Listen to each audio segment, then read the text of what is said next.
美国防部长表示，美国海军舰队将需要500多艘军舰同中国作战。为何说他错得厉害？这才是决定胜负的关键。美国国防部长马克·埃斯珀在10月6日表示，在未来几十年中，美国海军舰队将需要500多艘军舰同中国作战，因此，美国海军急需做好规划，在2045年打造一支拥有500艘海军舰艇的舰队。很明显，如果这样的话语出自一般国家尚可理解，但是出自美国海军国防部长的口中就错得厉害。放开中美两国海军现有的军舰数量不说，实际上海军的对抗在于隐藏的舰队。中国除了3大舰队数百艘军舰，还隐藏了多少支舰队？美国海军除了现有的海军舰队，又隐藏了多少支舰队？这是决定胜负的关键。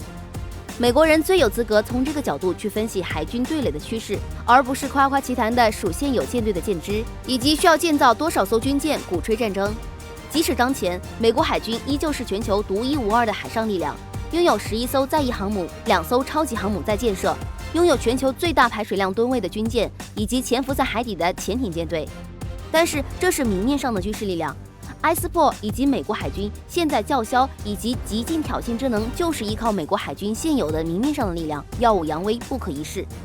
2次大战时，日本的指挥官也是从明面上做出了分析，他们只要在珍珠港对美国海军做出致命一击，他将会赢得2战。但是结果显示，日军指挥官是幼稚的可笑，不仅在珍珠港没有完成致命一击，还给了美军出击的机会。更让日本指挥官没有想到的是，日军袭击珍珠港之后，激活了美军隐藏的舰队，美国强大的造船工业开足了马力，在短时间内建造出了日本无法战胜的强大海军舰队。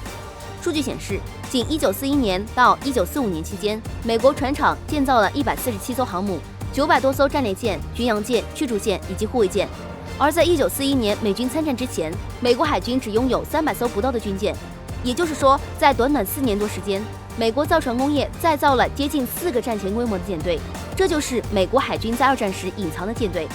这在当时全球范围内是无与伦比的，也是美军赢下2战的坚实基础。当前美军拥有多少隐藏的舰队？从表面上看，美国造船工业在过去40年急速衰落，造舰能力下降，但是美国人依旧维持着目前全球唯2的造舰工业，加上一旦是战时，美国军工的实力将会进一步激发。也就是说，美国依旧隐藏着一支庞大的舰队。但是看看中国这边，过去10年的造舰狂潮依旧展现出中国造船工业的实力。根据过去10年造船的规模，中国已拥有全球最大的战舰建造工业，这是让对手最为忌惮的实力，而不仅仅是现有的军舰。经常有人说战争没有赢家，但实际上美国人正是通过2战起家，成为全球王者，冷战熬垮苏联，成了全球霸主。美国人能够深刻体会到战争带来的利益，因此我们发现这一代美国人又在积极准备下一次战争。不战以屈人之兵是需要强大的不对称实力做依靠，当实力相近时，唯有随时做好战斗准备，拥有击垮对手的能力，方为正途。